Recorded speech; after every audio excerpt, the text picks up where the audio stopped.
तुमची ती सातत्याची आणि जी प्रेरणा आहे, जे संयम आहे, खरंच ते आम्ही सर्वजण अनुकरण करू.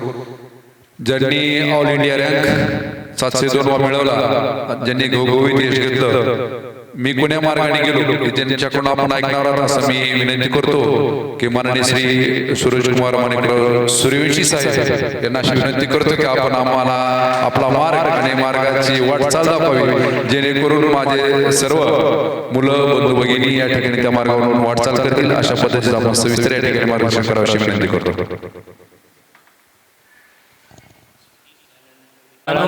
बरेचसे काही विद्यार्थी इथे आलेले आहेत. दादांचं स्पीच झाल्यानंतर तुमच्याशी काही संवाद, तुम्हाला काही प्रश्न विचारायचे असेल तर एकदम विचारत चला. बी फ्रँक, फॅमिलियर व्हा, म्हणजे ते बोलतील, तुमच्याशी संवाद साधतील. ठीक आहे. तुम्हाला जे काही अडचणी वाटतात किंवा तुम्ही कुठे शाळा शिक्षण घेतलं होतं, तुम्हाला कशी प्रेरणा निर्माण झाली, जे काही तुम्हाला प्रश्न पडतील, तो एकदम आणखीन साहेब आहे, तो पण आपला आहे, आपल्या पद्धतीने हा घरगुती सत्कार आहे. त्या पद्धतीने आपण ज्यांना वाटतंय की असं तुमचे बाबा असतील, हे मी उपयोगी करणार आहे काय, म्हणजे पास होणार आहे काय, असे प्रश्न विचारा. असं तुम्ही प्रश्न विचारा आणि सर्व प्रश्नाचं उत्तर या ठिकाणी सुरेश कुमार दिला असं मी या ठिकाणी वही देतो. माननीय श्री सुरेश कुमार माणिकरावजी सूर्यवंशी. नमस्कार सगळ्यांना. खरं तर सर्वप्रथम डॉक्टर विवेकानंद ढगे सरांचे खूप खूप आभार. कारण मी बघतो इथं बरेच पालक दिसत आहेत आणि काही विद्यार्थी दिसत आहेत. आणि विद्यार्थी जेव्हा माझ्याकडे पाहत होते तेव्हा त्यांच्या डोळ्यामध्ये मला एक स्वप्न दिसते. जेव्हा आम्ही UPSCची तयारी करायला सुरुवात केली तेव्हा आम्हाला बऱ्याच गोष्टी माहीत नव्हत्या की कसा अभ्यास करायचा असतो, काय असतो, एक्झाम कशी असते. नंतर आता आमचे जसं वडील म्हणले आम्ही दिल्लीला जाऊन आलो. पण पहिल्यांदा तर मी आणि माझा मित्र दिल्लीला सुरुवातीला गेलो होतो. मग क्लासेस शोधण्यापासून ते सगळ्या गोष्टी पुढे झाल्या. पण तुम्हाला एकदम कमी वयामध्ये म्हणजे माझ्याशी इंटरॅक्शन करण्याची संधी दिली त्याबद्दल सरांचे सर्वप्रथम आभार. तर आपण सुरुवातीला UPSCची परीक्षा काय असते हे जाणून घेऊ. त्यानंतर माझा थोडक्यात प्रवास सांगतो आणि काही पालक वर्ग येत आहेत तर त्यांच्यासाठी पण मला 2-3 गोष्टी सांगायच्या आहेत. आणि जे आता उद्या प्रशासनामध्ये जे विद्यार्थी येऊ इच्छित आहेत तर त्यांच्यासाठी पण एक 4-5 गोष्टी सांगणार आहे. तर सर सुरुवातीला मी सांगतो UPSCची एक्झाम काय असते. तर UPSC ही एक संविधानिक बॉडी आहे, कॉन्स्टिट्युशनल बॉडी म्हणतो. आणि तिचं काम आहे आपल्या देशामध्ये जे सर्वोच्च पद आहे, जसे इंडियन ॲडमिनिस्ट्रेटिव्ह सर्व्हिसमध्ये किंवा Indian police service, Indian revenue service, Indian information service, Indian postal service, आपण सरकारचे जे वेगवेगळे डिपार्टमेंट आहेत त्या डिपार्टमेंटची हायेस्ट पोस्ट या सर्व्हिसमधून भरली जाते. जसं IAS झाला तर तो जिल्हाधिकारी होतो, नंतर तो सेक्रेटरी होत असतो. पोलीस असेल तर तो पोलीस कमिशनर आणि शेवटी DGP पण होत असतो. रेव्हेन्यू सर्व्हिसमध्ये असेल तर इन्कम टॅक्स कमिशनर वगैरे होतात किंवा GST कमिशनर. पोस्टल सर्व्हिस असेल तर पोस्टलचे डायरेक्टर वगैरे होतात, म्हणजे जे आपल्या देशाचं पूर्ण पोस्ट आहे तर त्याचे हेड होत असतात. तशा जवळपास 22 प्रकारच्या सर्व्हिस असतात इंडियन सिव्हिल UPSC मध्ये, सिव्हिल सर्व्हिसेस एक्झाममध्ये. आणि UPSCची आणखी दुसरी एक्झाम असते इंडियन फॉरेस्ट सर्व्हिसेस. तर ह्या 2 परीक्षा असतात. आणि या देशामध्ये 3 ऑल इंडिया सर्व्हिसेस आहेत. एक इंडियन ॲडमिनिस्ट्रेटिव्ह सर्व्हिस, दुसरी इंडियन पोलीस सर्व्हिस आणि तिसरी आहे इंडियन फॉरेस्ट सर्व्हिस.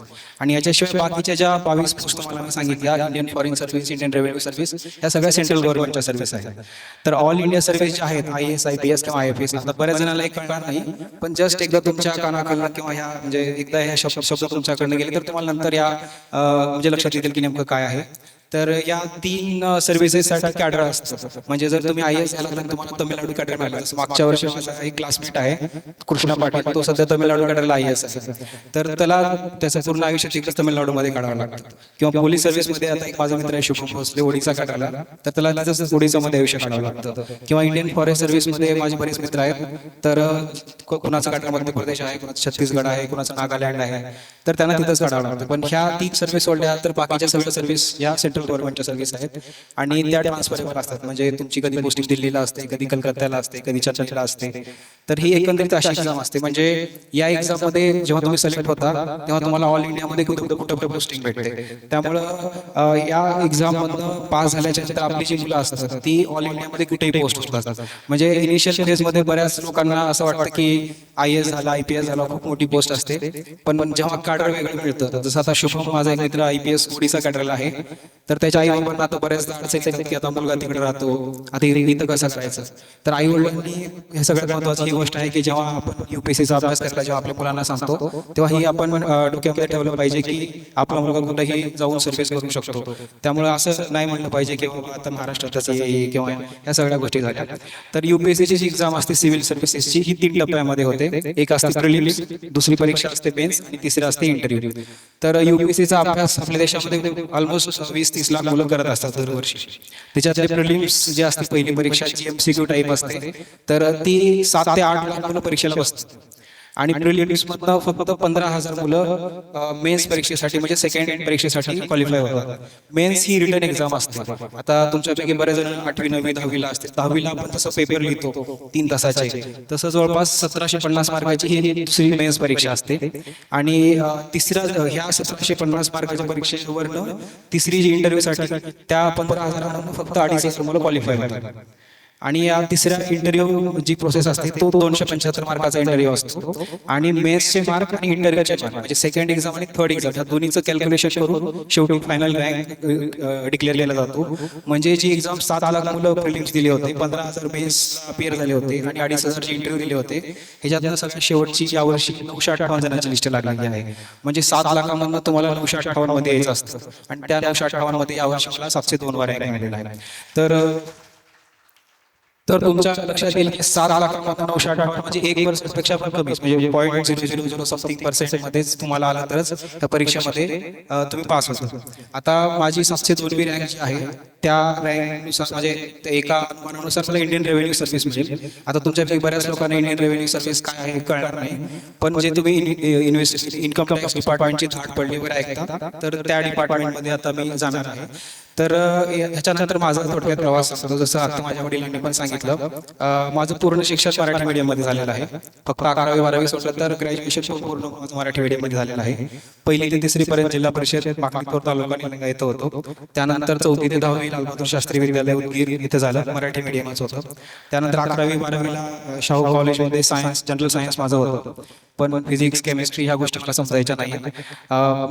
दोन्ही त्यावेळेस आमच्या वर्षी MST CET झाली होती. मी दोन्ही CET मध्ये चांगले मार्क होते, इंजिनिअरिंगला पण ऍडमिशन मिळत होतं आणि मेडिकलला प्रायव्हेटला मिळत होतं.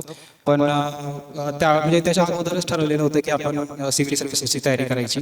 आणि एक जसं सरांनी आता सांगितलं की एक डू ऑर डाय सिच्युएशन माझ्यासमोर होती, म्हणजे प्लॅन बी माझ्यासमोर काहीच नव्हता. जर आज मला यश मिळालं नसतं तर कदाचित मी इथं नसतो किंवा तुम्ही मला म्हणजे जास्त मला साहेब वगैरे म्हणतात तर कदाचित हे शक्य झालं नव्हतं. तर प्लॅन बी माझ्याकडे काहीच नव्हता, डू ऑर डाय सिच्युएशन माझ्यासमोर होती आणि मी BA इतिहास करायचा निर्णय घेतला. आबासाहेब गरवारे कॉलेज पुणे येथे मी BA कंप्लीट केलं 2019 साली. आणि 2019 साली BA कंप्लीट केला मी माझा पहिला अटेम्प्ट केला आणि पहिल्या अटेम्प्टमध्ये मी पूर्व परीक्षा फेल झाला. मग असं वाटलं की आता आपण क्लास करायला पाहिजे, काहीतरी चुकतंय, आपल्याला गायडन्स मिळत नाही, कारण काही माहित नव्हतं, फक्त UPSCचा असा अभ्यास असतो. मग स्वतःच काहीतरी केलेलं होतं, मग क्लास लावला आणि क्लासच्या नंतर कोविड लागलं आणि मग परत घरी आलो. आणि त्याच्यानंतर आमचा एक 4-5 मित्रांचा ग्रुप होता आणि आम्ही मग कोविडच्या फर्स्ट वेव्ह संपल्यानंतर पुण्याला आम्ही कोथरूडला आम्ही एक रूम घेऊन राहायला लागलो.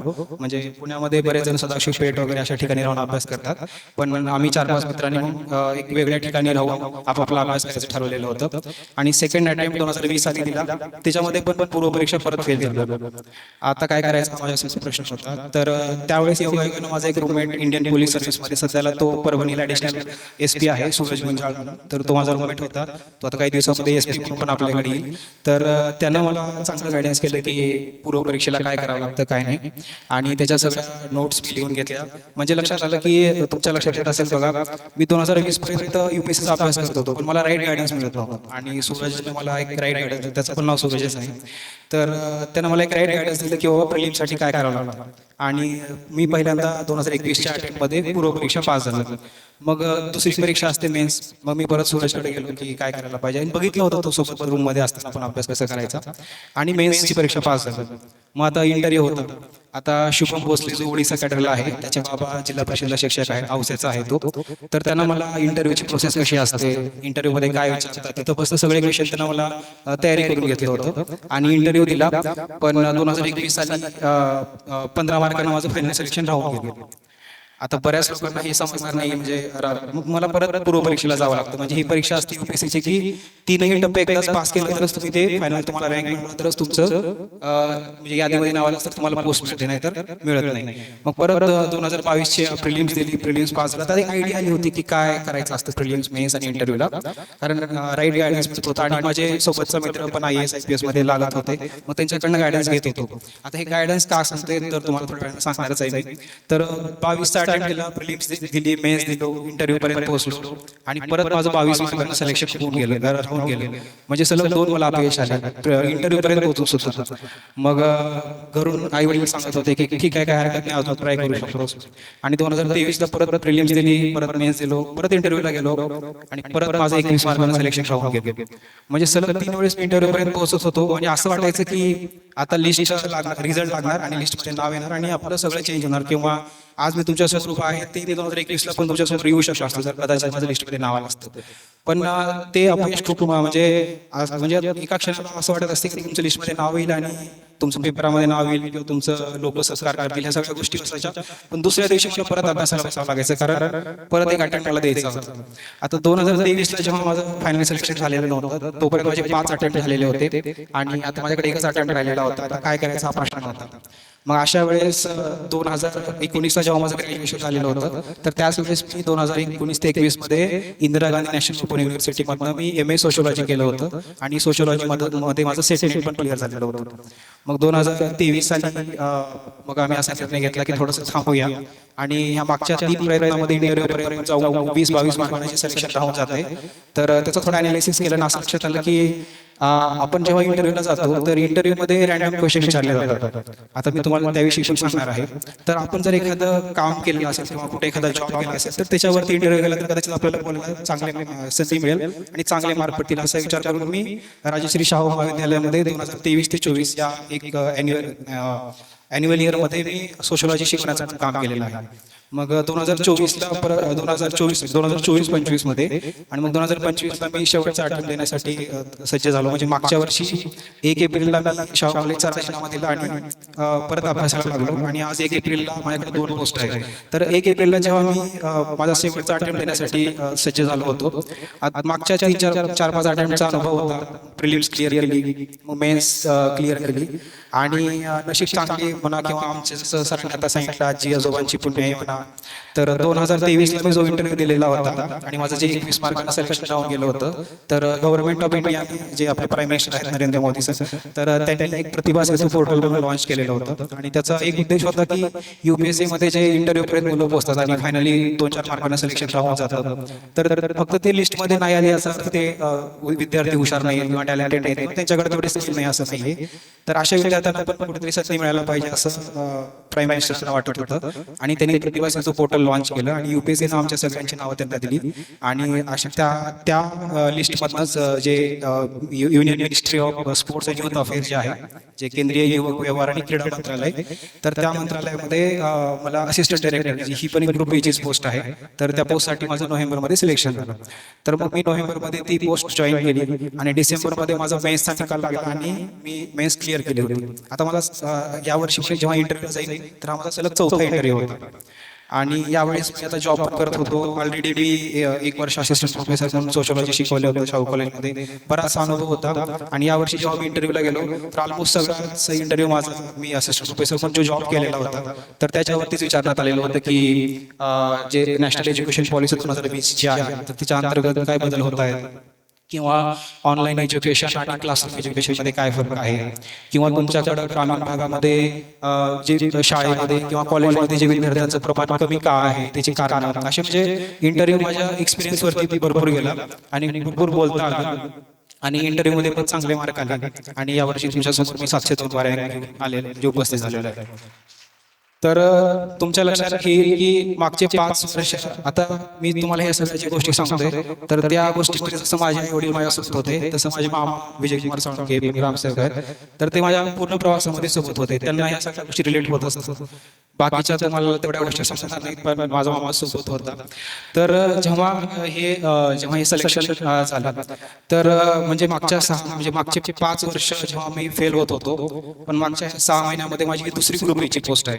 म्हणजे बऱ्याचदा मुलं जेव्हा अभ्यास करतात तेव्हा आता मला कधी मिळणार पोस्ट, किंवा मी पोस्ट मिळाल्यानंतर असं करेन तसं करेन, ह्या सगळ्यांची पुढं म्हणजे एवढं पराभवातनं शिकत गेलो की आता जेव्हा मी पोस्ट मिळाली तेव्हा असं म्हणजे विशेष काही वाटत नाही. आता एक प्रशासनामध्ये जाऊन चांगलं काम करण्याची संधी मिळाली असंच वाटतं. आणि आमचे वडील किंवा ज्यांनी म्हणजे त्यांचं एक प्रशासनातलं काम बघून एक परत त्यांच्यासारखं एक काम करावं असं मला वाटतं प्रशासनामध्ये जाऊन. आता हा झाला माझा प्रवास. आता बऱ्याच जणाला समजला की नाही हा मला माहित नाहीये, पण मी पालकांना 1-2-3 गोष्टी सांगतो आणि नंतर जे आपल्या प्रशासनामध्ये येऊ इच्छितात माझ्यासोबत बसलेले जे तरुण मंडळी त्यांना सांगेन.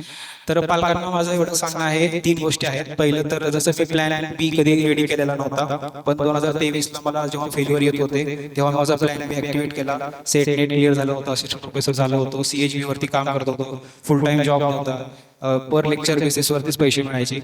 तर तुम्ही जेव्हा तुमच्या मुलांना जेव्हा UPSCचा अभ्यास करायला सांगाल, म्हणजे मी MPSC विषयी बोलत नाही, कारण MPSCचा कधी अभ्यास केलेला नव्हता, कारण ह्याच प्रोसेसमध्ये प्रिलिम्स मेन्स इंटरव्ह्यू सारखं येत असल्यामुळे कधी MPSC कडे वळता आलं नव्हतं. तर जेव्हा तुम्ही जर UPSC करण्याचा निर्णय घेणार असाल तर एक पक्का प्लॅन बी असायला पाहिजे, कारण अनसर्टनिटी खूप आहे. म्हणजे 7, 8, 10, 15 लाख मुलांमधून तुम्हाला शेवटी 958 मध्ये यायचं असेल तर प्लॅन बी खूप स्ट्रॉंग असायला पाहिजे. आता बरेच पालक म्हणतात की माझा मुलगा इंजिनियर झालाय तर तो परत UPSCचा अभ्यास करतो, नाही झालं तर इंजिनिअरिंग मध्ये येतो. तर तसं नाहीये. मी माझे खूप सारे मित्र इंजिनिअरिंग केलेले माझ्यासोबत बघितलेले आहेत. कॉलेजमधून बाहेर पडताना जर त्यांनी प्लेसमेंट नाही घेतली तर परत प्लेसमेंट घेणं फार अवघड असतं. त्यामुळे ऍटलीस्ट 1 वर्षाचा एक्सपिरियन्स त्यांना असला पाहिजे. माझा या वर्षीचा इंटरव्ह्यू माझा पूर्णपणे मी जे असिस्टंट प्रोफेसर काम केलं होतं त्याच्यावरती विचारलेलं होतं. नाहीतर अगोदरच्या 3 इंटरव्ह्यू मध्ये मला गेल्या ते रॅन्डमली काही प्रश्न विचारायचे. म्हणजे इथं जर समजा म्हणजे गर्दी जर झाली तर तू काय प्लॅन ऑफ ऍक्शन करशील. म्हणजे IPS सगळे जे इंटरव्ह्यूला असतात ते मोस्टली IAS IPS लोक असतात आणि त्यांचं खूप म्हणजे उच्च दर्जाचे क्वेश्चन असतात. कधी कधी आपण ते टॅकल करू शकत नाही. पण मागच्या या वर्षीच्या इंटरव्ह्यू मध्ये मला विचारलं होतं नॅशनल एज्युकेशन पॉलिसीमध्ये काय चेंजेस झाले, किंवा ऑनलाईन एज्युकेशन आणि क्लासरूम एज्युकेशन मध्ये काय फरक आहे, किंवा कुठे विद्यार्थी असतात. तर हे मी सांगू शकलो कारण मी एक्सपिरियन्स घेतलेला होता. आणि तुम्ही जर रिझल्ट जर बघत असाल तर बरेच IITचे मुलं तुम्हाला त्या लिस्टमध्ये सापडतील का, कारण त्यांनी एखादी वर्ष जॉब केला असतो आणि त्या जॉबवरती इंटरव्ह्यू मध्ये खूप चांगले मार्क पडतात. जर कोणी इंजिनिअरिंग करत असेल तर एखादी वर्षाचा जॉब एक्सपिरियन्स असणं खूप गरजेचं आहे. कारण जर समजा UPSC मध्ये यश नाही मिळालं, तुम्ही सर्व विद्यार्थ्यांना पण ते सांगणार जर जॉब यश नाही मिळालं तर त्या एक्सपिरियन्स बेसिसवर तुम्हाला कुठेतरी चान्स मिळू शकतो. किंवा मेडिकल करत असाल तर ते इंटर्नशिप वगैरे जे असते ते कंप्लीट केल्याच्या नंतरच याकडे वळायला पाहिजे. कारण UPSCचा अभ्यास साईड बाय साईड बरेच मुलं करतात, पण ह्याला डेडिकेटेडली खूप म्हणजे अभ्यास करण्यासाठी वेळ द्यावाच लागतो. म्हणजे जी मेस 1750 मार्काची जी एक्झाम असते त्या एक्झामच्या वेळेस बऱ्याचदा म्हणतात की 18 तास अभ्यास करावा लागतो, तर लिटरली कमीत कमी 14 तास अभ्यास करावा लागतो मेन्सच्या काळात. म्हणजे सकाळी 9ला मी लायब्ररीमध्ये जायचो अभ्यासाला किंवा रिडिंग ज्याला म्हणतो आपण, आणि संध्याकाळी 12-1 वाजायच्या अभ्यासाचं बाहेर पडायला. तर म्हणजे खूप अभ्यास करावा लागतो. आणि जर तुम्ही जर समजा मी हे करतो थोडं हे करतो असं नाही. म्हणजे मी तुम्हाला जसं आता सांगितलं मी MPSCकडे कधी वळलोच नाही. बऱ्याचदा मुलं काय करतात की UPSC नसेल तर मी MPSCकडे वळतो, मग MPSCचा पेपर देणार UPSCचा पेपर देणार, मग बऱ्याचदा त्या दोन्हीचा ताळमेळ बसत नाही. आता या वर्षीपासून MPSCची आणि UPSCची परीक्षा सेम झालेली आहे, पण आम्ही जेव्हा अभ्यास करत होतो तेव्हा MPSCची परीक्षा पूर्णपणे MCQ होती. त्यामुळे मी ह्या म्हणजे MPSC विषयी जास्त बोलणार नाही. त्यामुळे प्लॅन बी एकदम स्ट्रॉंग असायला पाहिजे. मेडिकल इंजिनिअरिंग शिवाय कॉमर्स करून बरेच जण CA पण होतात. मागच्या वर्षी देशामध्ये तिसरा लेडी मुलगी पण CA होती, किंवा माझे बरेच मित्र कॉमर्स मधून पण याच्यामध्ये आलेले आहेत. तर मेडिकल इंजिनिअरिंगच्या पुढे पण एक कॉमर्सचं पण आहे, तर ते पण तुम्ही त्याच्याकडे बघू शकता. हे झालं म्हणजे पहिलं तुम्हाला सांगणं होतं. दुसरं हे सांगणं आहे की योग्य मार्गदर्शन. जसं मी तुम्हाला सांगितलं पहिल्या 2 अटेम्प्ट मध्ये मी प्रिलिम्स फेल झालो. नंतर माझा रूममेट सुरेश गुंजाळ परभणीला ॲडिशनल SP आहे, तर त्याच्याकडनं मी गायडन्स घेतलं होतं. तर बऱ्याचदा आपली मुलं खूप अभ्यास करतात. जसं नीट JEEला बऱ्याचदा मुलं अभ्यास करतात आणि आपल्याकडे लातूर पॅटर्न का म्हटलं जातो, कारण आपल्याकडं राईट गायडन्स मिळतं, किंवा कुठले पुस्तक वाचायचे किंवा कुठले MCQ सॉल्व्ह करायचे, कुठले टेस्ट सॉल्व्ह करायचे, आणि त्याच्यामुळे मुलं आपले यशस्वी होतात. तर राईट गायडन्स मिळणं खूप गरजेचं असतं. म्हणजे बऱ्याचदा मुलं MPSC UPSCचा अभ्यास करायला म्हटलं की 10-15 पुस्तकं घेतात आणि ते वाचतात, त्याला 4-10 5-10 रिव्हिजन करतात. पण ऍक्च्युअली एक्झाम मध्ये काय लागणार आहे हे जोपर्यंत तुम्हाला कळणार नाही तोपर्यंत एक्झामच्या आसपास तुम्ही पोहोचणार नाही. आता जर तुम्ही UPSCचा अभ्यास करू इच्छित असेल तर म्हणजे तुम्हाला म्हणजे आयदर जर मी जर व्यवस्थित सांगत असेल असं वाटत असेल तर तुम्ही माझ्याकडनं गायडन्स घेऊ शकता, किंवा आपल्या आजूबाजूला पण बरेच लोक असतात जे UPSCचा अभ्यास केलेले असतात आणि जर समजा तुम्हाला काहीच म्हणजे सापडत नसेल गायडन्स, तर तुम्ही तुमच्या जिल्हाधिकारी सरांना पण जाऊन भेटू शकता, किंवा जे जिल्हा परिषदेचे CEO आहेत राहुल कुमार मीना सर, त्यांना पण जाऊन भेटू शकता. कारण ऍक्च्युली माझे जे बरेच मित्र जे आता सर्व्हिसमध्ये आहेत त्यांना जर कोण जर कॉल केला की यार इंटरव्ह्यूसाठी काहीतरी सांग, जसं आता कृष्णा पाटील मागच्या वर्षी देशामध्ये 198 रँक आला, तो आता IAS मध्ये झाला, तर मी त्याला कॉल केला आणि म्हणलं की यार कृष्णा यार इंटरव्ह्यूसाठी थोडंसं मला सांग, आणि त्यानं मला जवळपास 2-3 घंटे सगळं सांगितलं की आपल्याला हे असा प्रश्न विचारला तर असं सांगायचं तसं सांगायचं आहे. तर ते जे अधिकारी लोक असतात तर ते सुद्धा तुम्हाला गायडन्स करायला तयार असतात, फक्त आपण अप्रोच करायला पाहिजे. बऱ्याचदा आपण विचार करतो की त्यांना कसं जाऊन भेटायचं, तर दुसरा हाच आहे की राईट गायडन्ससाठी तुम्ही बघितलं पाहिजे. म्हणजे मुलगा जर UPSCचा अभ्यास करतोय तर त्याला राईट गायडन्स कसं अवेलेबल होईल ते बघितलं पाहिजे. आणि तिसरी गोष्ट म्हणजे सिव्हिल सर्व्हिसेसच्या माध्यमातून देश सेवा करता येते असं नाही, कुठली पण सर्व्हिस करा ते देश सेवाच असते. आता इथं आपल्या समोर सगळे ग्रामसेवक मंडळी किंवा माझे वडील किंवा मी पाहिलेलं आहे, ऍक्च्युअलमध्ये आम्ही जे आता नॅशनल लेवलला दिल्लीमध्ये बसून जे पॉलिसी फॉर्म्युलेशन करतोय ते आम्ही ऍक्च्युअली जसं काल सांगत होते की आम्ही त्यांच्या ते थोपतो की बाबा तुम्ही हे पॉलिसी इम्प्लिमेंट करून दाखवा, मग ह्याच्यामध्ये काही चुका असतील तर आमच्याकडे 10 वर्षानंतर किंवा 8 वर्षानंतर येतात, मग आम्ही ते बदल करून परत पाठवतो. तर ऍक्च्युअलमध्ये लोकांना एखादं घरकुलचं घर मंजूर करून देणं, किंवा गावामध्ये रस्ता बांधणं, शाळेला जर समजा संरक्षण किट नसेल तर ती बांधून देणं, किंवा शाळेमध्ये ई-लर्निंगच्या सुविधा उपलब्ध करून देणे, हे काम ऍक्च्युअल लेवलवरती ग्रामसेवक मंडळी करत असतात, किंवा शिक्षक असेल तर उद्याचं भविष्य घडवत असतात. म्हणजे ऍक्च्युअली मी जेव्हा शाहू कॉलेजला असिस्टंट प्रोफेसर म्हणून शिकवत होतो तेव्हा बरेच विद्यार्थी विचारायचे की सर UPSCचा अभ्यास कसा करायला पाहिजे, किंवा बरेच ज्या आपल्याकडल्या ज्या मुली वगैरे असतात, सर गावाकडून यायला कधी कधी वेळ होतो, आमच्या घरच्या माझं लग्न करून देतील, मग काय करायला पाहिजे किंवा काय सांगायला पाहिजे, मी काय करू. मग अशा वेळेस त्यांना जेव्हा गायडन्स करायचं तर तेव्हा असं वाटायचं की यार काहीतरी समाजासाठी कॉन्ट्रीब्यूट करतोय. तर तिसरी गोष्ट आहे की केवळ सिव्हिल सर्व्हिसेस किंवा UPSC MPSC मधनच किंवा अधिकारी झाला तरच समाजासाठी काही करू शकतो असं नाही, तर तुम्ही जे काही तुमचं क्षेत्र आहे त्या क्षेत्रामधून सुद्धा तुम्ही समाजासाठी कॉन्ट्रीब्यूट करू शकता. हे झालेल्या 3 गोष्टी, तर प्लॅन व्यवस्थित असला पाहिजे, राईट गायडन्स पाहिजे, आणि तिसरं म्हणजे कुठली पण सेवा ही समाजासाठीच असते. हे झाले पालकांसाठी. आता तुम्ही जे सर्व विद्यार्थी समोर आहात तर त्यांना एवढं सांगणं आहे की शाळेतलं आयुष्य जे असतं ते परत मिळत नाही, त्यामुळे शाळेतल्या आयुष्यामध्ये खूप खेळा, खूप एन्जॉय करा, आणि सोबत खूप अभ्यास करा. कारण एन्जॉय करून केवळ चालणार नाही, अभ्यास करून पण आपल्याला पुढे जायचं आहे. कारण आपल्या देशाची लोकसंख्या प्रचंड आहे आणि कॉम्पिटिशन प्रचंड आहे. म्हणजे जसं आता दिल्लीमध्ये वगैरे, किंवा जसं दिल्लीमध्ये 1 वर्ष मी क्लास केल्यानंतर पुण्याला आलो, पुण्यामध्ये पण मी बरेच विद्यार्थी बघितले, तर त्यांना ते खूप ओगेटिव्ह असतात. म्हणजे प्रश्न विचारतात शिक्षकांना, किंवा कुणी पण एखादा जर मोठा व्यक्ती असेल तर त्यांना ते बोलायला मागं पुढे बघत नाही. तर आपल्याकडे बरेच लोक काय करतात की आता मी कसं विचारू, सरांना कसं विचारू, मला कोण काय सांगणार, अशा जो मनामध्ये न्यूनगंड असतो तर तो तुम्ही पहिल्यांदा काढून टाकला पाहिजे, आणि जास्तीत जास्त प्रश्न विचारले पाहिजे, जास्तीत जास्त शिक्षकांचं निरीक्षण केलं पाहिजे. हे झाला पहिला सजा. दुसरं म्हणजे बरेच विद्यार्थी आजकाल मोबाईल, सोशल मीडियावरती बरेच ऍक्टिव्ह असतात. आम्ही जेव्हा कॉलेज संपत आलं तेव्हा आम्हाला मोबाईल मिळाला, किंवा सोशल मीडिया त्या काळामध्ये आमच्या काळाला 2017-18. तर तुम्ही थोडंसं सोशल मीडियापासून दूर राहा, कारण सोशल मीडियामध्ये खूप वेळ वाया जातो आपला, आणि हा वेळ जर वाया गेला तर परत मिळत नाही. म्हणजे जसं मला 6 अटेम्प्ट लागले, बरोबर आहे, जर मला जर सुरुवातीच्या काळामध्ये राईट गायडन्स मिळालं असतं तर मग लवकरात लवकर मला कुठली पुस्तकं वाचली पाहिजे, कुठलं, किंवा सूरज गुंजाळ जर मला पहिल्या वर्षी जर माझा रूममेट असत असता तर कदाचित मी पण पहिल्या 1-2 अटेम्प्टमध्येच निघून गेलो असतो. तर हे दुसरी गोष्ट आहे की वेळ आपण वाया घालायची नाहीये. कारण म्हणजे असं नाही की बाबा life is full of opportunity. म्हणजे आयुष्यामध्ये जर समजा जसं मला 3-4 वेळेस इंटरव्ह्यूमध्ये जाऊन पण माझं सिलेक्शन होत नव्हतं, तेव्हा मला असं वाटायचं की आता आयुष्यामध्ये काय आहे की नाही, पण परत संधी मिळायची, परत प्रिलिम्स क्लिअर करायचो, परत मेन्स क्लिअर करायचो, परत इंटरव्ह्यूला पोहोचायचो. तर एखादा अपयश आला किंवा समजा एखादी MTS किंवा कुठल्या एखाद्या एक्झाममध्ये तुम्हाला जर कमी मार्क आले, किंवा एखाद्या प्रॅक्टिस टेस्टमध्ये कमी मार्क आले, तर कधी घाबरून जायचं नाहीये. आयुष्यामध्ये खूप साऱ्या अपॉर्च्युनिटीज येत असतात. म्हणजे बऱ्याचदा मी असे पण बघितलेले आहे. आता जसं कृष्णा पाटील मागच्या वर्षी IAS झाला, किंवा जसं आता माझं यावर्षी सिलेक्शन झालं, तर आम्ही आमच्या शाळेमध्ये कधीच टॉपर लिस्टमध्ये कधीच नव्हतो, किंवा आम्ही असंही नव्हतं की आम्ही कधी फेल होत होतो. म्हणजे आपल्याला हे करायचं आहे की आपण एक मिनिमम लेवलचा अभ्यास आपला असायला पाहिजे. हे झाली दुसरी, म्हणजे पहिली गोष्ट, तर आपण मनातला न्यूनगंड बाजूला काढून जास्तीत जास्त ओकेटिव्ह व्हायला पाहिजे, खूप एन्जॉय करा. नंतर सोशल मीडियावरचा वेळ थोडासा कमी करा. आणि त्याच्यानंतर जेव्हा तुम्ही 10वीला किंवा 12वीच्या नंतर जर तुम्हाला जर करिअर निवडायचं असेल, जर तुम्हाला माहित असेल तर तुम्ही ते निवडायला काही हरकत नाही. आणि जर तुम्हाला समजत नसेल तर तुम्ही चांगले शिक्षक असतील किंवा तुमच्या आईवडील असतील असं माझे वडील मला आम्हाला सांगायचे की आम्ही बसून चर्चा करायचो, बाबा हे घेतलं तर काय होईल किंवा ते केलं तर काय होईल, तर तुमच्या आई वडिलांशी चर्चा करा. बऱ्याचदा जी आता जनची जनरेशन ज्याला आपण म्हणलं जातो त्याच्यामध्ये बऱ्याचदा मुलं म्हणतात की मला सगळं माहिती आहे, माझ्याकडे मोबाईल आहे, माझ्याकडे इन्फॉर्मेशन आहे, पण त्याच्यातनं राईट इन्फॉर्मेशन काढणं पण खूप गरजेचं असतं. कारण मिस इन्फॉर्मेशन किंवा चुकीची माहिती मोबाईलवरती खूप मोठ्या प्रमाणात पसरलेली असते. म्हणजे बऱ्याचदा मुलं म्हणतात की म्हणजे जसं की आता म्हणजे इट्स रियालिटी की बऱ्याचदा मी करू शकतो तर तुम्ही करू शकता असं कधीच म्हणणार नाही.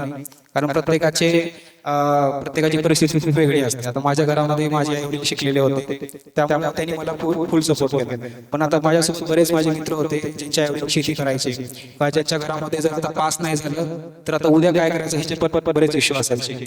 तर त्यामुळं तुम्हाला जर ते म्हणजे युपीएससी किंवा एमपीएससीचा अभ्यास करायचा असेल तर तुमच्या घरच्यांशी सगळ्यांशी कन्सल्ट करा आणि त्याच्यानुसार तुम्ही त्या अभ्यासाला लागा. आणि जर कधी पण तुम्हाला या प्रवासामध्ये जर माझी गरज लागली तर मी 24/7 तुमच्यासाठी अवेलेबल असेल. आणि याच्यानंतर आणखी एक सांगेन जसं डॉक्टर APJ अब्दुल कलाम म्हणायचे की low aim is a crime, म्हणजे स्वप्न मोठे बघा. तर मी पण जेव्हा जिल्हा परिषद शाळेमध्ये शिक्षक होतो किंवा गावामध्ये नंतर लाल बहादूर शास्त्री विद्यालयात गेलो तेव्हा कधी हे स्वप्न नव्हतं की आपण IAS झालं पाहिजे. छोटे मोठे स्वप्न होते की डॉक्टर हो किंवा एरोनॉटिकल इंजिनियर हो, कारण विमानाविषयी बरंच आकर्षण होतं. आता नेहमी विमानानेच प्रवास करावा लागतो, पण तरी छोटे मोठे स्वप्न होते. पण जेव्हा अग्निपंख नावाचं पुस्तक वाचलं तेव्हा लक्षात आलं की स्वप्न मोठे बघितले पाहिजे. मग मोठं स्वप्न बघायला सुरुवात केली की आपल्याला व्हायचंय तर UPSCची परीक्षा क्रॅक करायची आहे. तर स्वप्न मोठी बघायची. आता केवळ स्वप्न बघून चालत नाही, तर स्वप्नासाठी त्या स्वप्न सतत उतरवण्यासाठी मेहनत मेहनत केल्याच्या नंतर जसं आमच्या वडिलांनी सांगितलं संयम ठेवा. बऱ्याचदा अपयश येतात तर अपयशात घाबरून जायची गरज नाहीये. परत म्हणजे जर म्हणजे आयुष्यामध्ये परत अपॉर्च्युनिटी येत असतात तर त्या अपॉर्च्युनिटी ग्रॅब करण्याचा प्रयत्न करा. म्हणजे बऱ्याचदा मुलं काय करतात की आता हे नाही झालं तर आता आयुष्यात काहीच राहिलं नाही असं सांगितलं, तर थोडंसं मागं वळून बघितलं की लक्षात येतं की अरे ही पण अपॉर्च्युनिटी आहे. जसं मी 2023ला माझं 5व्या अटेम्प्टमध्ये 3ऱ्या इंटरव्ह्यूमध्ये मी जेव्हा फेल झालो तेव्हा मला असं कळलं की आता आयुष्यात काहीच नाही. पण माझं जसं PMS नेट सोशलॉजी केलं होतं तर मला कळलं की यार आपण असिस्टंट प्रोफेसर बनवू शकतो. तर थोडंसं मागं या, एक पाऊल मागं आल्यानंतर तुम्हाला मोठी झेप घेता येते. तर तसं एक पाऊल मागं या, परत अनालिसिस करा काय चुकतंय काय बरोबर आहे आणि याच्यानुसार स्वप्न बघा, मेहनत करा, कष्ट करा, त्याच्यानंतर संयम ठेवा आणि तुमच्या आईवडील किंवा तुमचे जे गुरुजन आहेत त्यांचा नेहमी आदर ठेवा. आयुष्यात तुमच्या म्हणजे नेहमी सफल व्हाल. आणि जसं आज मी इथे स्टेजवरनं बोलतोय तर उद्या तुमच्यापैकी कोणतरी स्टेजवरती बोलावं अशी अपेक्षा व्यक्त करतो आणि शुभेच्छा देतो. आणि परत एकदा ढगे सरांचे पण खूप खूप आभार की तुम्हा सर्वांना मला बोलण्याची संधी दिली. आणि परत एकदा सर्वांना शुभेच्छा. आणि इथून प्रशासनामध्ये जाऊन त्याची काही सर्व्हिस ती प्रामाणिकपणे स्वच्छ आणि कार्यक्षम करण्याचा प्रयत्न करेन एवढी ग्वाही देतो आणि थांबतो. धन्यवाद.